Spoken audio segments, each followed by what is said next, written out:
Now we come to the Renaissance. It's one of the great periods of the history of man. And as far as its artworks are concerned, it's one of mankind's glories. Anyone who can walk through the museums and not be overwhelmed with the beauty of the work of its art in many, many different mediums really is a very poor man indeed. And yet at the same time, we have to keep in mind that in the flow of the thought of man, it opens the door for humanist man in a new way and carries this further and throws the doors wide open that for all those problems that bring us right up into the period of modern man.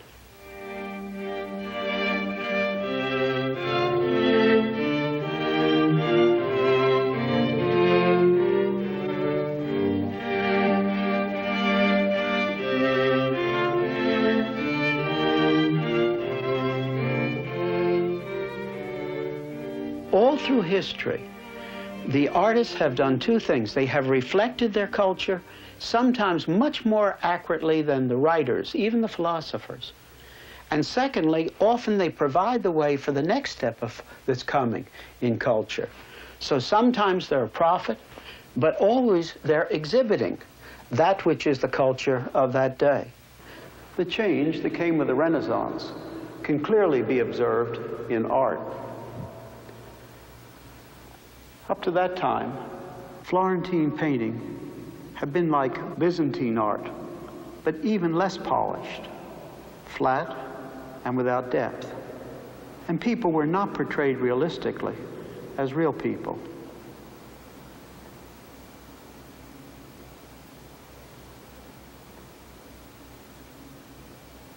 Then came Giotto, and with him, radical change. He was commissioned to paint The Last Judgment. And in it, he did a realistic portrait of his patron, Enrico Scrovini, a man who paid for the work. Nature was given its proper place. Proper, because nature is important as God made the world, and proper in the sense that nature is portrayed as it really is. On the other hand, his people are much too large for the scale of the world around them. Look at this bridge. How could this man fit into this observation platform, or aim a bow and arrow out of this window?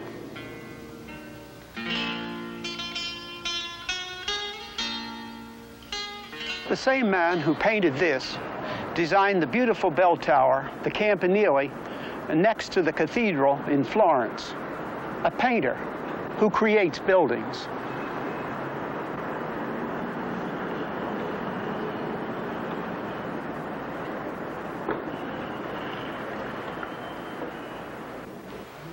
We now come to a great breakthrough in Renaissance art. Masaccio, a friend of Brunelleschi, used real-life faces in his work, which gave a lifelike quality to it, which was unique in his day.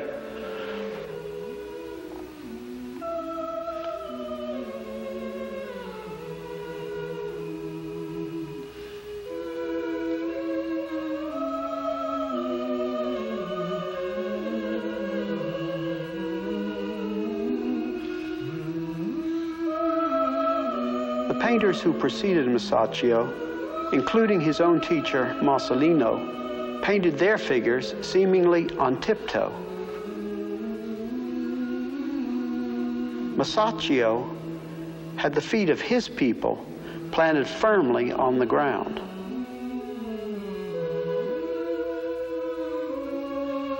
Masaccio was first to consistently use central perspective. This was a clear step ahead of the Romans, who only knew a different kind of perspective. By painting in the round, and by the use of the new perspective, his people were in the midst of realized space. There was actually space around the people. But for the men of the Renaissance, it was something more. It placed man in the center of that space, a space subordinated to the mathematical principles that came out from the mind of man. In Northern Europe, Jan van Eyck wrestled with the same problems in art. We're in St. Bavo Cathedral in Ghent, in Belgium. The rich, the poor, all classes and kinds of people from all kinds of backgrounds are coming to Christ. The artist appreciated and understood the biblical emphasis on Christ. He painted Christ as the Lamb of God, upright and alive upon the altar, symbolizing that he died as a substitute, a sacrifice, but that he is not now dead. According to Jesus' own words, I am the living one who became dead, and behold, I am alive forevermore. Amen.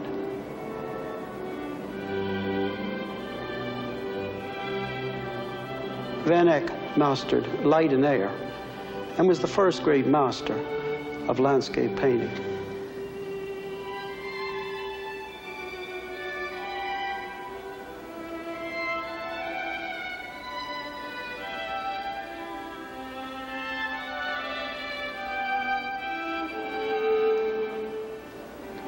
Here is a true portrait of nature. Nature has its proper place in the world which God has made. The writers wrote the way the painters painted. Dante, in whose house I am at Florence, was an early and ideal example of this. His work was genius at its highest level. And the good master, studying that train, said, "Look there at that great soul that approaches, and seems to shed no tears for all his pain. What kingliness moves with him even in hell? It is Jason, who by courage and good advice made off with a Colchian ram." He made more room for nature, but following the influence of Thomas Aquinas, he mixed the Christian and the classical world. In his Divine Comedy, the greatest sinners were Judas, who betrayed Jesus, and Brutus and Cassius, who betrayed Caesar.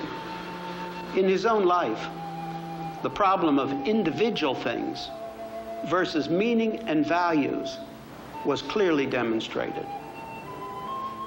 He loved Beatrice, whom he actually only saw a couple of times in his life, and held up their love as the romantic ideal. Seeing her face that is so fair to see, love sheds such perfect sweetness over me. But he married quite a different woman who never had any place in his poetry. Her business was to rear his children and to cook.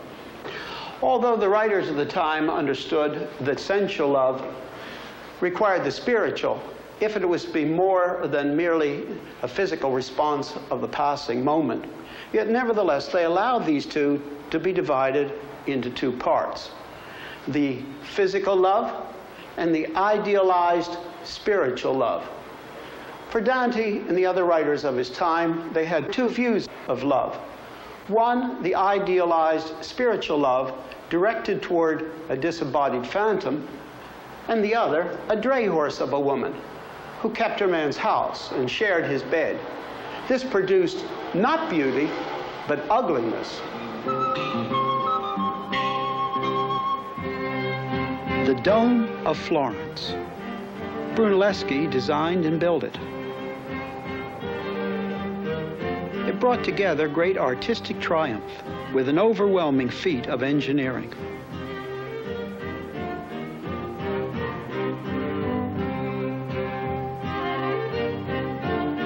What is especially overwhelming is that Brunelleschi was trained not as an architect, but as a goldsmith. This building, the Foundling Hospital, which you are now looking at, was also designed by Brunelleschi and was the first Renaissance building.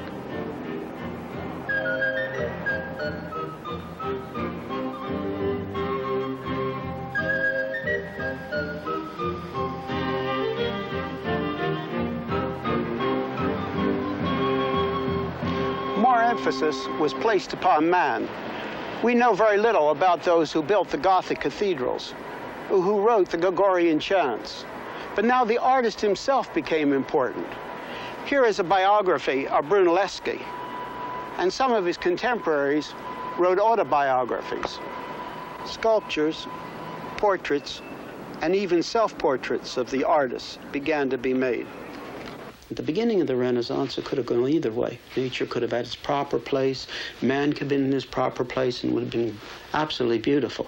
But at a certain point along in the Renaissance, the scales tipped, and man put himself at the center absolutely. And this opened the door completely to the whole destructive force of humanism that followed down through the Enlightenment and into our own day.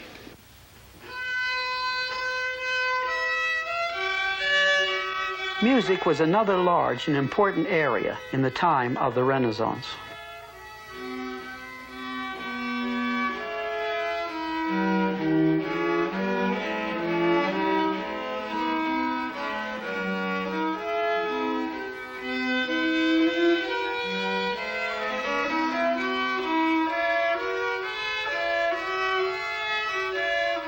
The composers of the Renaissance invented the art of orchestration.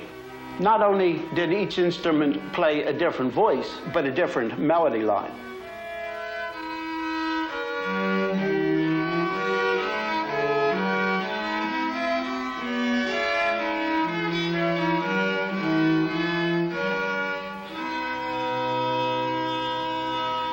The North influenced the South not only in painting, but in music. String instruments of the Renaissance were built in matched sets, so that the timbre was uniform from bass right through the soprano instrument. Music was printed with movable type for the first time. This is the lute, the most popular solo instrument of the Renaissance. The sackbut, like our trombone. The viol, ancestor of our viola. The crumhorn, and the spinet.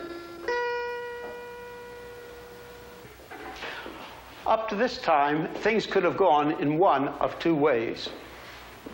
There could have been an emphasis on real people living in a real world which God had made, in which all individual things had importance, because God had made the whole world. Or humanism could have taken over, with its emphasis on the individual things being autonomous. But the die was cast. Man made himself increasingly independent. He made himself his own measure. He tried to make himself autonomous. The humanistic man of the Renaissance thought of the time before him as something unsavory, something to be forgotten. To him, it was the Dark Ages. And he thought of his own age as a great leap forward into his own period of rebirth or Renaissance. A rebirth of the pre-Christian golden age of ancient Greece and Rome. Thomas Aquinas had opened the door for this with his emphasis upon the teaching of Aristotle. This is a fresco painted by Raphael in the Vatican. It is called the School of Athens. The central figures in this fresco are Plato and Aristotle. Raphael painted the hands of these two men to represent their philosophic emphases. Plato, with his finger pointing upward, emphasized absolutes, ideals, meaning, value. But Aristotle, with his hands spread downward, emphasized the individual things, the particulars, nature, man. But what is the meaning of particulars including me and you, if they have nothing, no final thing to be related to, so that they have meaning? And how do we know concerning our individual acts, whether they're right or wrong, if there is no absolute to give us certainty?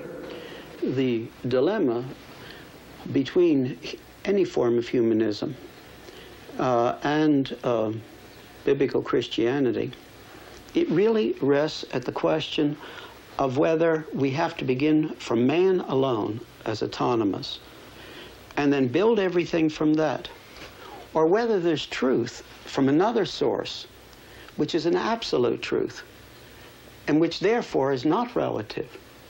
Now, if we begin from the humanist truth, the view of truth, rather, they don't have truth, all it ends with is a matter of statistical averages. And then it leads to the place where humanism has brought us in our own generation. Here is one example of this dilemma. Fouquet's Red Virgin. Fouquet's model was Agnes Sorel, who was the mistress of Charles VII, King of France. Was this the Madonna about to feed her baby? No. It might have had the title, The Red Virgin, but those who looked at the painting at that time knew who the woman was. She was the king's mistress. Prior to this, Mary was considered high and holy. Even earlier, she was thought of as so different from normal people that she was painted merely as a symbol. Painting Mary as a real person was an advance over the earlier paintings, because the Bible tells us that Mary was a real girl and the baby Jesus was a real baby. This was the good side. Nature was given its proper place. On the other hand, the king's mistress could now be painted as Mary, and meaning was being destroyed. At first, it might seem that only religious values were being threatened, but gradually the threat spread to all of knowledge and all of life. All meaning for all the individual things, the particulars, was removed. The individual things were made independent, autonomous, with nothing ultimately to relate them to give them meaning. We are now in the Academy in Florence, in a room given to Michelangelo's work.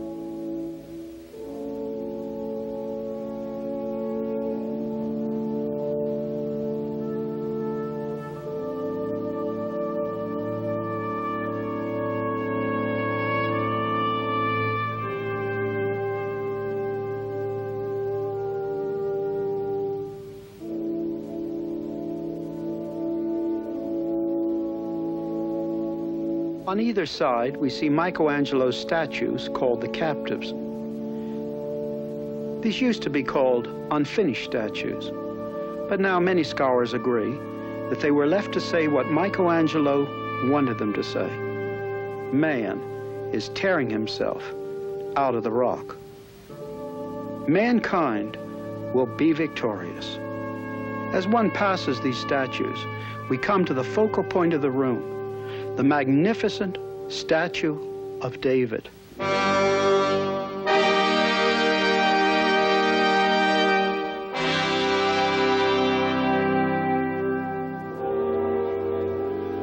Out of a flawed piece of marble, Michelangelo, with all his genius, carved his David. A piece of art with few equals in the world.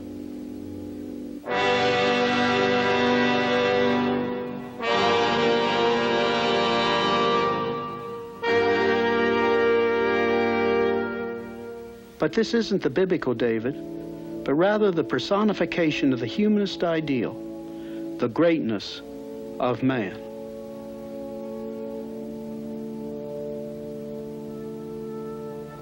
But toward the end of his life, there were signs that Michelangelo saw that humanism was not enough. There was and there is no man like David.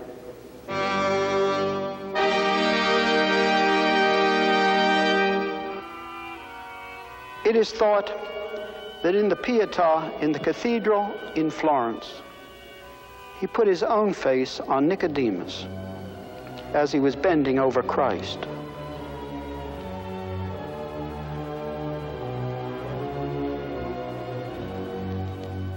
Humanistic pride seems lessened, if not absent.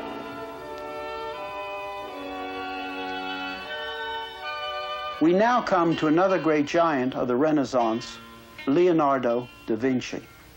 He was the first modern mathematician, and he was a chemist, physicist, musician, architect, anatomist, botanist, mechanical engineer, and artist. He did studies of the human anatomy. Some could still be used in today's textbooks.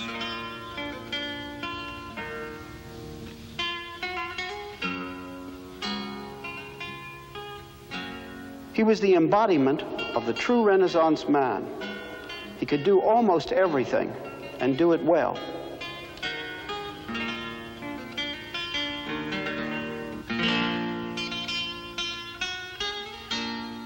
He designed war machines of savage atrocity.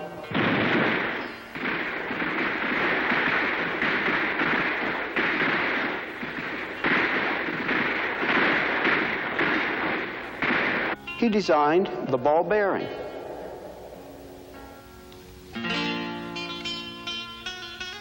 Leonardo really understood the problem of modern man. In his genius, he anticipated where humanism would end. He understood that humanistic man, beginning only with individual things, that is, the particulars, had no unity by which to give them meaning.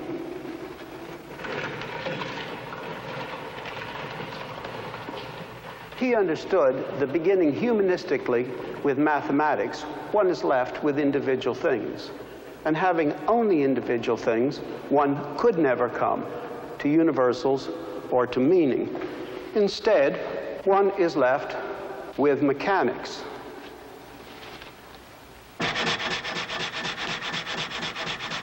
And in this, he saw ahead to our own day, where even man is viewed as a machine.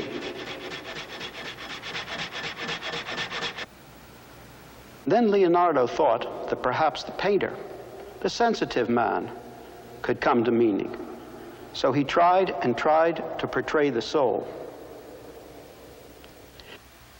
This is not a soul in the Christian sense.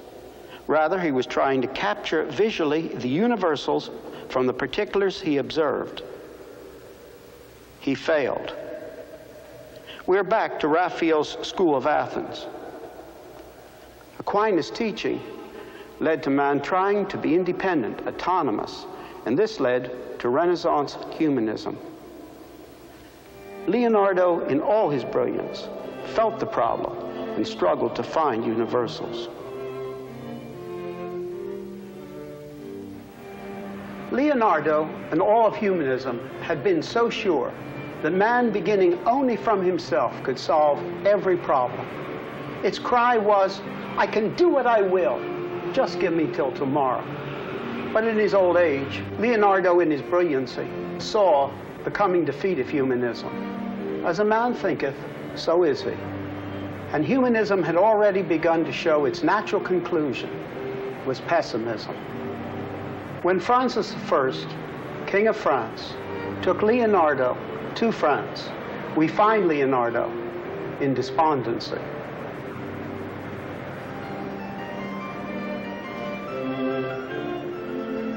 Anybody who doesn't feel the beauty of the Renaissance as he walks through Florence, I feel is a poor man.